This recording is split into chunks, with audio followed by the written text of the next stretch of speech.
এবং তাদেরকে অকথ্য ভাষায় গালিগালাজ করে, যেটা আমার চোখের সামনে আমি দেখেছি। তাদের গণ অধিকারের যে অফিসটা, তাদের অফিসের গেটে গিয়ে পুলিশ লাথি মেরেছে, বুট দিয়ে লাথি মেরে অকথ্য ভাষায় গালিগালাজ করে, এটা আমার চোখের সামনে দেখা। এটা আসলে এই সময় আমার মনে হয় এতটুকু না হলেও হতো, এটা কাম্য না।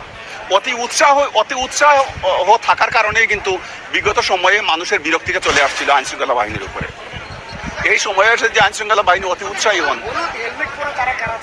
হলুদ হেলমেট পরা এটা এখানে ছিল, এরা জাতীয় পার্টি কার্যালয় থেকে বের হয়েছিলেন হলুদ হেলমেট পরে, এবং তারা এক ধরনের হেলমেট পরে, একই রকম হেলমেট সবার মাথায় ছিল।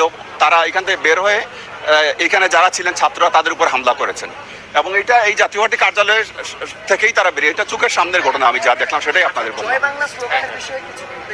না, এটা আমি দেখিনি, এবং এইটাও দেখলাম যে রাস্তায় পথচারী যাচ্ছে, পুলিশ ধরে তাকে পিটালো, তুমি কেন এখানে।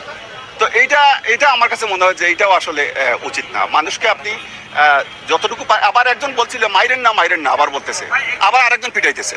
এইটা আমি কারা জানি না, বাট জাতীয় পার্টি কার্যালয় থেকেই এই বাহিনীটা বের হয়েছে হলুদ হেলমেট পরে তারা